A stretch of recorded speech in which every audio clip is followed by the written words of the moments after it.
everyone, I'm Brinda. I'm welcoming you to She Coding YouTube channel. Today we are going to explore some of the HTML programs, some basic programs on HTML, CSS and JavaScript. So let's get started and learn together. Firstly, ನಾವು ಇಲ್ಲಿ visual code ನ use ಮಾಡ್ತಾ ಇದೀವಿ to type a code of HTML, CSS or JavaScript. Okay, so ಇದನ್ನ ಹೇಗೆ download ಮಾಡಿ install ಮಾಡ್ಕೊಳ್ಳೋದು ಅಂತ ನಿಮಗೆ ಸುಮಾರು ವಿಡಿಯೋಸ್ಗಳು ಯೂಟ್ಯೂಬ್ ಅಲ್ಲಿ ಅವೈಲೇಬಲ್ ಇದೆ. ಸೊ ನಾನು ಜಸ್ಟ್ ಇನ್ಸ್ಟಾಲ್ ಮಾಡಿದ್ದೀನಿ. ಇನ್ಸ್ಟಾಲ್ ಮಾಡಿಬಿಟ್ಟು ನೀವು ಒಂದು ಫೋಲ್ಡರ್ ಕ್ರಿಯೇಟ್ ಮಾಡಬೇಕಾಗುತ್ತೆ, either in desktop or anywhere you would like to. So ನಾನಿಲ್ಲಿ ಫೋಲ್ಡರ್ನ ಕ್ರಿಯೇಟ್ ಮಾಡಿದ್ದೀನಿ HTML ಅಂತ. ಸೊ ಅದನ್ನ ವಿಜುವಲ್ ಕೋಡಲ್ಲಿ ಹೇಗೆ ಓಪನ್ ಮಾಡೋದು ಅಂದರೆ ಫೈಲ್ಗೆ ಹೋಗ್ಬಿಟ್ಟು ಓಪನ್ ಫೋಲ್ಡರ್ನ ಕ್ಲಿಕ್ ಮಾಡಿದ್ರೆ ನಿಮಗೆ ಇಲ್ಲಿ ನಿಮ್ಮ ಫೋಲ್ಡರ್ಸ್ ಇಲ್ಲಿ ಕಾಣಿಸುತ್ತೆ. ಸೊ ಅದರಲ್ಲಿ ಒಂದು ಫೋಲ್ಡರ್ನ ಕ್ಲಿಕ್ ಮಾಡಿ ಸೆಲೆಕ್ಟ್ ಫೋಲ್ಡರ್ ಕೊಟ್ಟರೆ ಈ ಥರ ಒಂದು ಇಂಟರ್ಫೇಸ್ ನಿಮಗೆ ಓಪನ್ ಆಗುತ್ತೆ with lot many files under the HTML folder. So ಇದು ನನ್ನ folder, you can see it here. So ಇದ್ರೊಳಗಡೆ ಸುಮಾರಷ್ಟು ಫೈಲ್ಸ್ ಇದೆ. ಸೊ ನೀವು ಈ ಥರ ಫೈಲ್ಸ್ ಒಂದು ಕ್ರಿಯೇಟ್ ಮಾಡಬೇಕು ಅಂದರೆ ಜಸ್ಟ್ ಇದ್ರ ಮೇಲೆ ಕ್ಲಿಕ್ ಮಾಡಿ, ಇಲ್ಲಿ ಒಂದು ಫೈಲ್ ಐಕನ್ ಕಾಣಿಸುತ್ತೆ, ಫೈಲ್ ಪ್ಲಸ್ ಅಂತ. ಸೊ ಅದ್ರ ಮೇಲೆ ಕ್ಲಿಕ್ ಮಾಡಿದ್ರೆ ಒಂದು ಹೊಸ ಫೈಲ್ ನಿಮಗೆ ಇಲ್ಲಿ ಪಾಪಪ್ ಆಗುತ್ತೆ. ಓಕೆ, ಯಾವಾಗಲೂ ನೇಮ್ .html ಅನ್ನೋ ಎಕ್ಸ್ಟೆನ್ಷನ್ ಅಲ್ಲಿ ಸೇವ್ ಆಗಿರಬೇಕು, ಸೊ ದಟ್ ವಿಜುವಲ್ ಸ್ಟುಡಿಯೋ ಗೊತ್ತು ನಾವು HTML ಅಲ್ಲಿ ವರ್ಕ್ ಮಾಡ್ತಿದೀವಿ ಅಂತ. ನಾವಿಲ್ಲಿ ಪ್ರೋಗ್ರಾಮ್ 1.html ಅಂತ ಒಂದು ಫೈಲ್ ನ ಕ್ರಿಯೇಟ್ ಮಾಡಿದೀವಿ. ಈಗ ಇದ್ರೊಳಗಡೆ ನಾವು ಫಸ್ಟ್ ಪ್ರೋಗ್ರಾಮ್ ನ ಎಕ್ಸಿಕ್ಯೂಟ್ ಮಾಡ್ತೀವಿ. ಸೊ ನಮ್ಮ ಫಸ್ಟ್ ಪ್ರೋಗ್ರಾಮ್ ಏನು ಅಂದ್ರೆ write an HTML program to create and display navigation menu using list tags and anchor tags. So ನೀವು ಥಿಯರಿ ಕ್ಲಾಸಸ್ ಅಟೆಂಡ್ ಮಾಡಿದ್ರೆ ನಿಮಗೆ ಲಿಸ್ಟ್ ಟ್ಯಾಗ್ಸ್ ಮತ್ತೆ ಆಂಕರ್ ಟ್ಯಾಗ್ಸ್ ಏನೇನು ಅನ್ನೋದು ನಿಮಗೆ ಗೊತ್ತಿರುತ್ತೆ. HTML ಬೇಸಿಕ್ ಸ್ಟ್ರಕ್ಚರ್ ಏನು ಅಂದ್ರೆ HTML. ಓಕೆ, ಫಸ್ಟ್ HTML ಬರುತ್ತೆ, ಅದ್ರ ನೆಕ್ಸ್ಟ್ ಅಲ್ಲಿ ಹೆಡ್ ಬರುತ್ತೆ, ಹೆಡ್ ಆದ್ಮೇಲೆ ಟೈಟಲ್ ಬರುತ್ತೆ. ಓಕೆ, ಸೊ ಟೈಟಲ್ ಒಳಗಡೆ ನೀವು ಏನೇ ಕೊಟ್ರು ಇದು ಇಲ್ಲಿ ಕಾಣಿಸ್ತದೆಲ್ಲ ನಿಮಗೆ ಪ್ರೋಗ್ರಾಮ್ 1 HTML 127.0. ಸಮಥಿಂಗ್ ಇದೆ. ಸೊ ಇಲ್ಲಿ ಈ ಟೈಟಲ್ ರಿಫ್ಲೆಕ್ಟ್ ಆಗುತ್ತೆ. ಓಕೆ, ಸೊ ನಾವು ನ್ಯಾವಿಗೇಷನ್ ಬಾರ್ ನ ಮಾಡ್ತಾ ಇದೀವಿ. So I give it as navigation bar or navigation menu. Okay, so ಈ ತರ ಕೊಟ್ಟು ಸೇವ್ ಮಾಡ್ತೀನಿ. ಓಕೆ, ಸೊ ನನಗಿಲ್ಲಿ ಡಿಸ್ಪ್ಲೇ ಆಗ್ತಾ ಇದೆ. Okay, can U see here? So title ಆಯ್ತು, ಹೆಡ್ ಆಯ್ತು, ಇದ್ರ ನೆಕ್ಸ್ಟ್ ಅಲ್ಲಿ ಬಾಡಿ. ಓಕೆ, ಈ ವೈಟ್ ಸ್ಪೇಸ್ ಏನ್ ಕಾಣಿಸ್ತದೆ this is known as body of web page. Okay, so body ಒಳಗಡೆ ಇವಾಗ ಏನ್ ಬರಿತೀನಿ ನಾನು, H1 ಅಂದ್ರೆ heading tag. Heading tag will go from H1 to H6. ಆಯ್ತಾ, H1 will be the largest one, H6 is the smallest one. Okay, ಇದು size ಕೊಡ್ತಾ ಹೋಗುತ್ತೆ, ಬೇಸಿಕಲಿ ಹೆಡ್ಡಿಂಗ್ ಸೈಜ್ ಕೊಡ್ತಾ ಹೋಗುತ್ತೆ. ಸೊ ನಾನು H1 ಒಳಗಡೆ ನಾನು ಏನ್ ಪ್ರೋಗ್ರಾಮ್ ನ ಬರಿತಾ ಇದೀನಿ ಅದ್ರ ಪ್ರೋಗ್ರಾಮ್ ಹೆಡ್ಡಿಂಗ್ ಕೊಡ್ತೀನಿ. I just save it. ಇಲ್ಲಿ ಆಟೋಮೆಟಿಕ್ ಆಗಿ ರಿಫ್ರೆಶ್ ಮಾಡ್ದೇನೆ ಇಲ್ಲಿ ನನಗೆ ಪ್ರಿಂಟ್ ಆಗ್ತಾ ಹೋಗುತ್ತೆ. Okay, program to generate navigation menu. I need to use some of the list tags. Okay, list ಒಳಗಡೆ ಬರುವಂತ few tags ಇದೆ. ಏನೇನು ಅಂದ್ರೆ UL is a unordered list. In case ನಿಮಗೆ ಬುಲೆಟ್ ಪಾಯಿಂಟ್ಸ್ ಅಲ್ಲಿ ಬೇಕು ಅಥವಾ ಸರ್ಕಲ್ ತರ ಬೇಕು ಆ ತರ ಏನಾದ್ರು ಬೇಕು ಅಂದ್ರೆ UL. ಇನ್ನೊಂದಿದೆ ದಟ್ ಇಸ್ OL. ಸೊ ನಿಮ್ಗೆ ನಂಬರಿಂಗ್ ಬೇಕು ಅಂದ್ರೆ ಆರ್ಡರ್ಡ್ ಲಿಸ್ಟ್ ನಂಬರಿಂಗ್ ಬೇಕು, ABCD ಇದೇ ಆರ್ಡರ್ ಹೋಗ್ಬೇಕು ಅಂತ ಏನಾದ್ರು ಇದ್ರೆ we will use OL. Okay, UL ಒಳಗಡೆ ಲಿಸ್ಟ್ ಟ್ಯಾಗ್ ನಾನು ಓಪನ್ ಮಾಡ್ತೀನಿ. ಇದ್ರ ಒಳಗಡೆ ನಾನು ಕಂಟೆಂಟ್ ನ ಕೊಡ್ಬೇಕು. ಸೊ ಏನ್ ಕಂಟೆಂಟ್ ಕೊಡ್ತೀನಿ ನಾನು ಅದನ್ನ ಆಂಕರ್ ಟ್ಯಾಗ್ ಒಳಗಡೆ ಕೊಡ್ತೀನಿ. ಓಕೆ, ಸೊ ಆಂಕರ್ ಟ್ಯಾಗ್ ಒಳಗಡೆ HREF ಅಂತ ಇದೆ. ನಾನು ಆಲ್ರೆಡಿ ಡಮ್ಮಿ ಪ್ರೋಗ್ರಾಮ್ಸ್ ನ ಕೆಲವು ಕ್ರಿಯೇಟ್ ಮಾಡಿದ್ದೀನಿ, ಕಾಲ್ಡ್ P1.html ಮತ್ತೆ P2.html ಆ ತರ ಒಂದು 4 ಡಮ್ಮಿ ಪ್ರೋಗ್ರಾಮ್ಸ್ ನಾನು ಕ್ರಿಯೇಟ್ ಮಾಡಿದ್ದೀನಿ. ಅದೇ ಕ್ರಿಯೇಟ್ ಮಾಡೋದು ಅಂತ I show you later. So ಇಲ್ಲಿ ಅದನ್ನ ಅಟ್ಯಾಚ್ ಮಾಡಬೇಕು. ಈ ಫೈಲ್ ಇಂದ ನೀವು ಆಟೋಮೆಟಿಕ್ ಆಗಿ P ಅಂತ ಟೈಪ್ ಮಾಡಿದ ತಕ್ಷಣ ನೀವು ಒಂದಷ್ಟು ಲಿಸ್ಟ್ಸ್ ಬರುತ್ತೆ. ಓಕೆ, ಅದರಲ್ಲಿ ನೀವು ಒಂದನ್ನ ಸೆಲೆಕ್ಟ್ ಮಾಡಬೇಕು. ನಿಮಗೆ ಯಾವ್ದು ಬೇಕು ಅದನ್ನ ಸೆಲೆಕ್ಟ್ ಮಾಡಿ ಟ್ಯಾಬ್ ಒತ್ತಿದ್ರೆ ಆಟೋಮೆಟಿಕ್ ಆಗಿ ಅಲ್ಲಿ ಹೋಗಿ ಕುತ್ಕೊಳ್ಳುತ್ತೆ. ಓಕೆ, ನಾನು ಇಲ್ಲಿ ಹೆಡ್ಡಿಂಗ್ ಕೊಡ್ತೀನಿ ಅದಕ್ಕೆ ಹೋಮ್ ಅಂತ. ಸೊ ನನಗೆ ಡಿಸ್ಪ್ಲೇ ಆಗೋದು ಹೋಮ್ ಅಂತ. Okay, I show you, I run it, save it. ನನಗೆ ಜಸ್ಟ್ ಹೋಮ್ ಅನ್ನೋದು ಮಾತ್ರ ಕಾಣಿಸುತ್ತೆ. ಅದನ್ನ ಕ್ಲಿಕ್ ಮಾಡ್ತಿದ್ದಂಗೆ ನನಗೆ ವೆಲ್ಕಮ್ ಟು ಹೋಮ್ ಪೇಜ್. ಈ ಫೈಲ್ ಒಳಗಡೆ ಈ ಪ್ರೋಗ್ರಾಮ್ ನಾನು ಸೇವ್ ಮಾಡ್ತೀನಿ. So this will be printed on my screen. Okay, so ಇನ್ನೊಂದು ಲಿಸ್ಟ್ ಟ್ಯಾಗ್ ಒಳಗಡೆ ನಾನು ಆಂಕರ್ ಟ್ಯಾಗ್ ನ ಕ್ರಿಯೇಟ್ ಮಾಡಿ ಇಲ್ಲಿ P2 ಅಂತ ನಾನು ಫೈಲ್ ನ ಅಟ್ಯಾಚ್ ಮಾಡ್ತೀನಿ. ಅಟ್ಯಾಚ್ ಮಾಡಿದ್ಮೇಲೆ ನಾನು ಇಲ್ಲಿ ಕಾಂಟ್ಯಾಕ್ಟ್ ಅಂತ ಕೊಡ್ತೀನಿ, ಕಾಂಟ್ಯಾಕ್ಟ್ ಅಸ್ ಅಂತ. ಓಕೆ, ಸೊ ಕಾಂಟ್ಯಾಕ್ಟ್ ಅಸ್ ಅಂತ ಕೊಟ್ಟು I just save it. So contact us ಅನ್ನೋದು ನಮಗೆ ತೋರಿಸ್ತಿದೆ ಇಲ್ಲಿ. ಇದನ್ನ ಕ್ಲಿಕ್ ಮಾಡಿದ್ರೆ contact us for further clarifications ಅಂತ ಇಲ್ಲಿ ಪ್ರಿಂಟ್ ಆಗ್ತದೆ. ಓಕೆ, ಸೊ ನೆಕ್ಸ್ಟ್ ಇನ್ನೊಂದು ಲಿಸ್ಟ್ ಟ್ಯಾಗ್ ನ ಕ್ರಿಯೇಟ್ ಮಾಡಿ ಅದರೊಳಗಡೆ ಆಂಕರ್ ಟ್ಯಾಗ್ ನ ಕೊಟ್ಟು ಜಾಯ್ನರ್ಸ್ ಅನ್ನೋದನ್ನ ನಾನು ಇಲ್ಲಿ P3 ನ ಅಟ್ಯಾಚ್ ಮಾಡ್ತೀನಿ. ಇಲ್ಲಿ ಜಾಯ್ನರ್ಸ್ ಅಂತ ಕೊಡ್ತೀನಿ. ಸೊ ಇಲ್ಲಿ ರಿಫ್ಲೆಕ್ಟ್ ಆಗ್ತದೆ. If you are interested join us ಅನ್ನೋದನ್ನ ಪ್ರಿಂಟ್ ಮಾಡ್ತಾ ಇದೆ. So will go to next program without wasting our time. Program 2.html ಅನ್ನೋ ಎಕ್ಸ್ಟೆನ್ಷನ್ ಅಲ್ಲಿ ನಾನು ಫೈಲ್ ನ ಕ್ರಿಯೇಟ್ ಮಾಡಿದ್ದೀನಿ. ಇವಾಗ ನಂದು ಸೆಕೆಂಡ್ ಪ್ರೋಗ್ರಾಮ್ ಏನು ಅಂದ್ರೆ write an HTML program to display multimedia data like text, image, audio, video, GIF, etc. on a web page. So ಈ ವೆಬ್ ಪೇಜ್ ಒಳಗಡೆ ಸೊ ಇಲ್ಲೇನು ಎಂಟಿ ಬಾಡಿ ಕಾಣಿಸ್ತಿದೆ ಈ ವೆಬ್ ಪೇಜ್ ಒಳಗಡೆ ನಾವು ಟೆಕ್ಸ್ಟ್, ವಿಡಿಯೋ, ಇಮೇಜ್, ಆಡಿಯೋ ಮತ್ತೆ ಗಿಫ್ ನ ಇನ್ಸರ್ಟ್ ಮಾಡಬೇಕು ಅಂತ ಹೇಳಿದ್ದಾರೆ. ಓಕೆ, ಇದಿಷ್ಟನ್ನು ನಾವು ಮಲ್ಟಿಮೀಡಿಯಾ ಡೇಟಾ ಅಂತ ಕರಿತೀವಿ. So we will be inserting these things into the web page. Okay, ನೀವು ಎಲ್ಲಿ ಪ್ರೋಗ್ರಾಮ್ ನ ಸೇವ್ ಮಾಡ್ತೀರಾ ಆ ಸೇಮ್ ಫೋಲ್ಡರ್ ಅಲ್ಲಿ ಎಲ್ಲ ಇಮೇಜಸ್, ವಿಡಿಯೋಸ್, ಆಡಿಯೋಸ್ ಕೂಡ ಅಲ್ಲೇ ಪ್ಲೇಸ್ ಆಗಿರಬೇಕು. ಓಕೆ, ಇದಿಷ್ಟು ಆದ್ಮೇಲೆ let us start with the program. First ಹೇಳಿದಾಗೆ HTML tag is the mandatory tag. Okay, it is kind of container. Okay, ಈ HTML container ಒಳಗಡೆ ಸುಮಾರು ಟ್ಯಾಗ್ಸ್ ಗಳು ಬರ್ತಾ ಹೋಗುತ್ತೆ. ಈ HTML tag ನ ನೀವು ಹಾಕಿಲ್ಲ ಅಂದ್ರೆ ಇದ್ರ ಒಳಗಡೆ ಇರುವಂತ ಟ್ಯಾಗ್ಸ್ ನ ನಾವು ಯೂಸ್ ಮಾಡೋದಕ್ಕೆ ಆಗಲ್ಲ. Okay, so next is head tag. If necessary ನೀವು ಹೆಡ್ ಟ್ಯಾಗ್ ನ ಹಾಕ್ಬೋದು, ಇಲ್ಲ ಅಂದ್ರೆ it is up to you.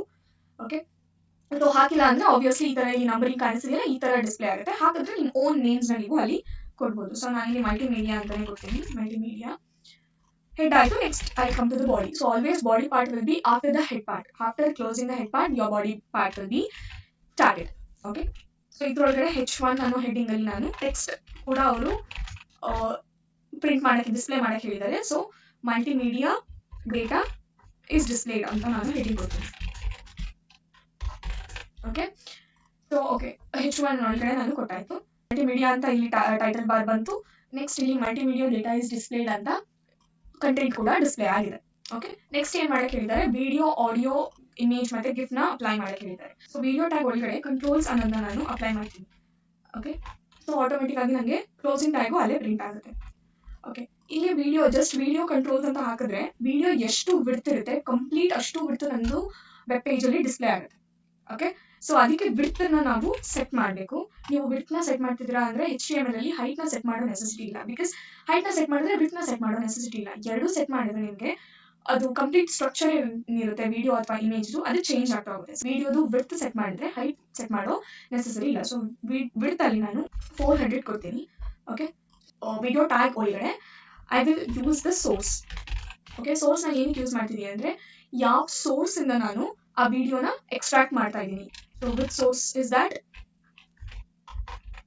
ಈ ಫೈಲು ನನ್ನ HTML ಫೋಲ್ಡರ್ ಅಲ್ಲಿ ಅವೈಲೇಬಲ್ ಇದ್ರೆ ಆಟೋಮೆಟಿಕ್ ಆಗಿ ಅಲ್ಲಿ ನನಗೆ ಪಾಪ್ ಆಗುತ್ತೆ.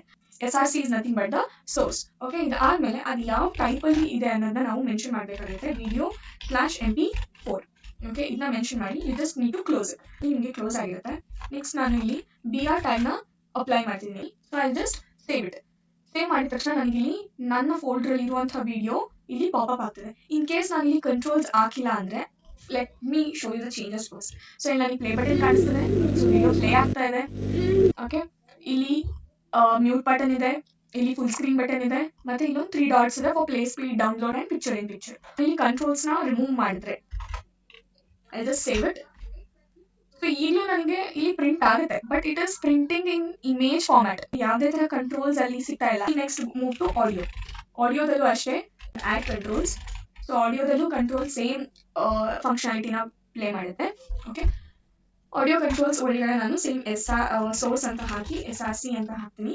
SRC ಒಳಗಡೆ ಆಟೋಮೆಟಿಕ್ ಆಗಿ ನಾನು ಟೈಪ್ ಮಾಡಿದ ತಕ್ಷಣ ಅಲ್ಲಿ ನನಗೆ ಸಜೆಸ್ಟ್ ಮಾಡುತ್ತೆ ಇನ್ ಕೇಸ್ ಆ ಫೈಲ್ ನಮ್ಮ ಫೋಲ್ಡರ್ ಅಲ್ಲಿ ಇದ್ರೆ. Okay, type is equal to audio/mp3. Okay, ಇಲ್ಲೂ ನಾನು ಬ್ರೇಕ್ ಅಪ್ಲೈ ಮಾಡ್ತಿದ್ದೀನಿ. 2 ಬ್ರೇಕ್ಸ್. ಬ್ರೇಕ್ ಅಪ್ಲೈ ಮಾಡಿದ್ಮೇಲೆ I just save it. So save ಮಾಡ್ತಿದ್ದಂಗೆ ನಿಮ್ಗೆ ಇಲ್ಲಿ ಆಟೋಮೆಟಿಕ್ ಆಗಿ ಸೊ ಆಡಿಯೋ ಆಯ್ತು, ವಿಡಿಯೋ ಆಯ್ತು. Will go to the image ನಾವು. IMG. Okay, IMG will be the tag for the image ಯಾವಾಗಲೂ ಅಷ್ಟೇ. ಸೊ ಇದಕ್ಕೆ ಕಂಟ್ರೋಲ್ಸ್ ಏನು ಬೇಕಾಗಿಲ್ಲ. ಸೊ ಸೋರ್ಸ್ ಅಲ್ಲಿ ನಾನು ಯಾವ ಇಮೇಜ್ ಹಾಕಿದ್ದೀನಿ I just type image. Okay, ನಂಗೆ ಅಲ್ಲೇ ಕಾಣಿಸುತ್ತೆ. Art is nothing but the text on the image. ಸದ್ಯ ನನಗೆ ಇದು ನೆಸೆಸಿಟಿ ಇಲ್ಲ. I will apply the width for it.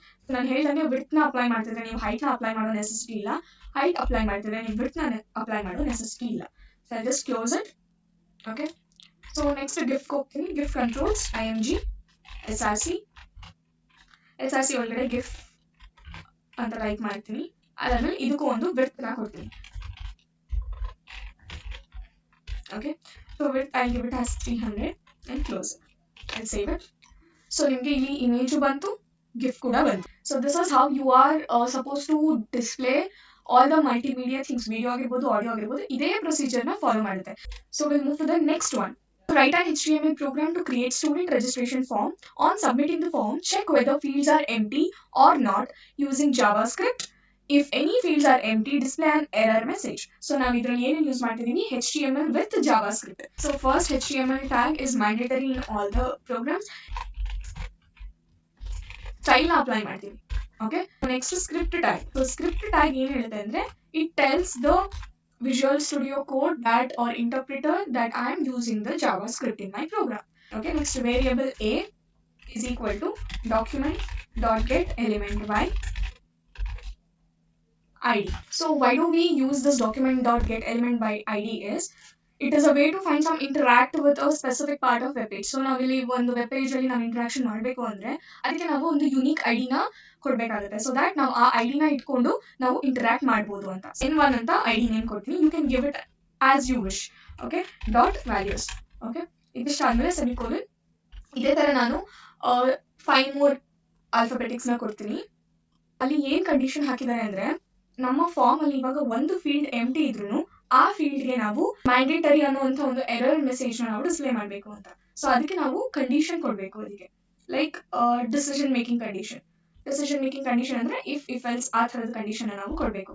That is if a is equal to empty. So this is known as considered as empty in the program. Okay, or b is equal to empty. ನನಗೆ alert message print ಆಗಬೇಕು. Okay, so ALERT alert all fields R mandatory. ಈ ತರ ಒಂದು error message ನ print ಮಾಡಬೇಕು. ಆಮೇಲೆ ಎಲ್ಲ flower brackets close ಆಗಿ ಎಲ್ಲ ಟ್ಯಾಗ್ಸ್ ಕ್ಲೋಸ್ ಆಗುತ್ತೆ. The next part of the program is body tag. Save ಕೊಟ್ಟಿದ್ದೀವಿ.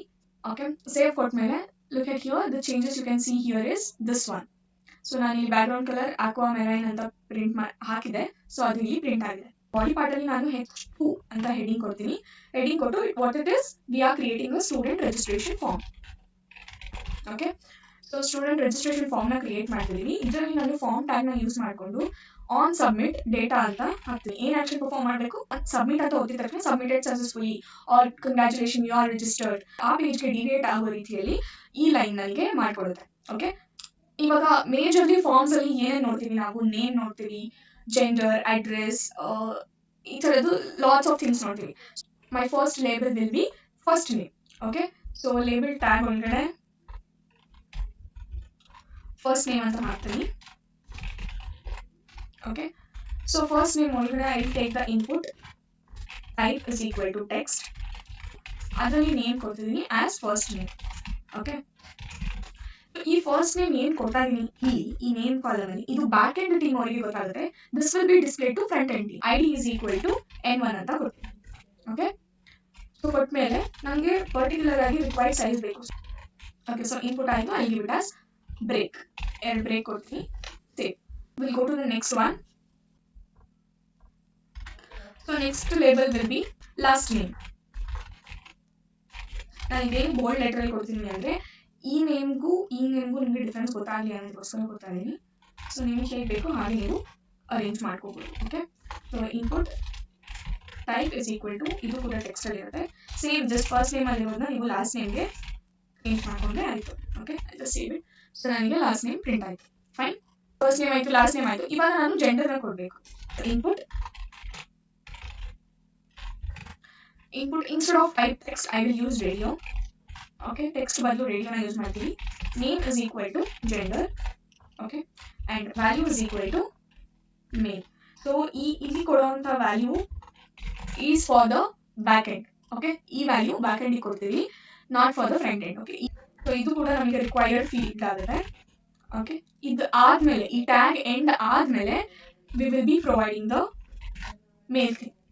Okay, to female and change it to females. ಎಲ್ಲೆಲ್ಲಿ ಮೇಲ್ ಇದೆ ಅಲ್ಲೆಲ್ಲ ನಾನು ಫೀಮೇಲ್ಗೆ ಚೇಂಜ್ ಮಾಡ್ತೀನಿ. Okay, so you can see the difference. ನಾನು ಇಲ್ಲಿ ಸ್ಮಾಲ್ ಲೆಟರ್ ಕೊಟ್ಟಿದ್ದೀನಿ ವ್ಯಾಲ್ಯೂನ, ಬಟ್ ಸ್ಮಾಲ್ ಲೆಟರ್ ಅಲ್ಲ, ಇದು ಕ್ಯಾಪಿಟಲ್ ಲೆಟರ್ ಪ್ರಿಂಟ್ ಆಗಿದೆ ಅಂದ್ರೆ it has taken this male and this female. Next label will B address. Text area. So text area ಅನ್ನೋದು ಒಂದು term HTML ಅಲ್ಲಿ. ಸೊ ಅದು ಹೇಗೆ ಪರ್ಫಾರ್ಮ್ ಮಾಡೋದು ಅಂತ ನಾನು ಹೇಳ್ತೀನಿ. Before giving the name for the text area, I need to mention the rows, how many rows ನನಗೆ ಬೇಕು and how many columns is required ಅನ್ನೋದನ್ನ ನಾನು ಫಸ್ಟ್ ಮೆನ್ಷನ್ ಮಾಡಬೇಕು. Okay, and then I will be giving the name. Okay, fine with this. So ಈ text box ನೀವು either ಚಿಕ್ಕದು ಮಾಡಬಹುದು or ದೊಡ್ಡದು ಮಾಡಬಹುದು. So you can change the size of the text box. Okay. So the next part is selection of course. Select ಅನ್ನೋ ಒಂದು functionality ಇದೆ. I give it as course ID will be ಅಲ್ಲಿ N5 ಆಗಿದೆ, ಇದು N6 ಆಗುತ್ತೆ. I will give some options for them. ಅಂದ್ರೆ ಈ select ಅನ್ನೋದು is a selection. Okay, so ಇಲ್ಲಿ ನಿಮಗೆ box ಕಾಣಿಸ್ತಿದೆಯಲ್ಲ, so this is the box. ಇವಾಗ ಸದ್ಯಕ್ಕೆ ಅದು ಚಿಕ್ಕದಾಗಿದೆ because ನಾನು ಯಾವ ಕಂಟೆಂಟ್ ಇದ್ರೊಳಗೆ ಹಾಕಿಲ್ಲ ಇನ್ನು. ಸೊ ಹಾಕಿದ್ಮೇಲೆ ಆಪ್ಷನ್ ಒಳಗಡೆ ವ್ಯಾಲ್ಯೂ ಕೇಳಿದೆ. My first value will be none, ಅಂದ್ರೆ ನಾನು ಅದ್ರೊಳಗೆ ಏನು ಕೊಡ್ತಾ ಇಲ್ಲ. I just leave it as value is equal to double quotes, ಇದ್ರೊಳಗಡೆ ನನ್ ಅಂತ ಹಾಕಿರ್ತೀನಿ. Okay, so next will be next option is the courses as you wish, BCA. Okay, so ಇದೇ ತರ ಒಂದು 2-3 ಕೋರ್ಸ್ ನೀವು ಹಾಕಿ. ಸೊ ಇವಾಗ ನಿಮ್ಗೆ ಇಲ್ಲಿ ಸೇವ್ ಮಾಡಿದ್ರೆ ನನ್ ಅಂತ ಇನಿಷಿಯಲಿ ನನ್ ಅಂತ ಇರುತ್ತೆ. ಅದಾದ್ಮೇಲೆ when you click it you will get BCA, you will get BCom, you will get BSc. So ಈ ತರ ಪ್ರಿಂಟ್ ಆಗುತ್ತೆ. ಓಕೆ, ನನ್ನ ಫಾರ್ಮ್ ಅಲ್ಲಿ ಫಸ್ಟ್ ನೇಮ್ ಆಯ್ತು, ಲಾಸ್ಟ್ ನೇಮ್ ಆಯ್ತು, ಮೇಲ್ ಆರ್ ಫಿಮೇಲ್ ಆಯ್ತು, ದೆನ್ ಅಡ್ರೆಸ್ ಆಯ್ತು, ಅದಾದ್ಮೇಲೆ ಸೆಲೆಕ್ಟ್ ಕೋರ್ಸ್ ಆಯ್ತು. ಫಾರ್ಮ್ ಸಬ್ಮಿಟ್ ಮಾಡ್ಬೇಕು ನಾನು. ಸೊ ಅದಕ್ಕೆ after closing the select tag, ಬಟನ್ಗೋಸ್ಕರ ನಾನು ಬಟನ್ ಟರ್ಮ್ನೇ ಯೂಸ್ ಮಾಡ್ತೀನಿ. ಓಕೆ, ಬಟನ್ ಅಲ್ಲಿ you have a type will be submit. Sorry. Okay, submit and then the value will also be submit. Okay, so ಇದು close ಆಗಿ submit. Fine. So ಇದೇ ತರ ನಾನು ಒಂದು ರಿಸೆಟ್ ಬಟನ್ಗೂ ಯೂಸ್ ಮಾಡ್ತೀನಿ. ಸೊ 2 ಬಟನ್ ಬಂದಿದೆ, ಸಬ್ಮಿಟ್ ಒಂದು, ರಿಸೆಟ್ ಒಂದು. ಸೊ ಯಾವಾಗ ನಾನು ಏನು ಫಿಲ್ ಮಾಡಿದ್ರೆ ಸಬ್ಮಿಟ್ ಮಾಡ್ತೀನಿ, ಆಟೋಮೆಟಿಕ್ ಆಗಿ please fill out this form ಅಂತ ನನಗೆ ಶೋ ಆಗ್ತದೆ. Correct, please fill out this field ಅಂತ ಶೋ ಆಗ್ತದೆ. ಓಕೆ, ಸೊ ನಾನು ಎಷ್ಟು ಕೊಟ್ಟು ಇಲ್ಲಿ ಡ್ರಾಪ್ ಡೌನ್ ಬಾಕ್ಸ್ ಅಲ್ಲಿ ಏನು ಸೆಲೆಕ್ಟ್ ಮಾಡಿದ್ರೆ ನನ್ನ ಅಂತ ಸೆಲೆಕ್ಟ್ ಮಾಡಿ ಸಬ್ಮಿಟ್ ಕೊಟ್ಟರು, it will show me please select an item ಅಂತ ತೋರಿಸುತ್ತೆ. Okay, if I select and submitted then submitted successfully ಅಂತ ನನಗೆ ಪ್ರಿಂಟ್ ಆಗುತ್ತೆ. So this is about the third HTML program where you learn to perform some task on the form and create it and design as you wish. Okay, ಈ background colour ನ ನೀವು change ಮಾಡಬಹುದು to any color as per your requirement. I hope you find my content helpful and enjoyable, so please do subscribe. And if you like this video, give it a thumbs up and let's keep coding together. Until next time, stay coding and stay confident. Thank you.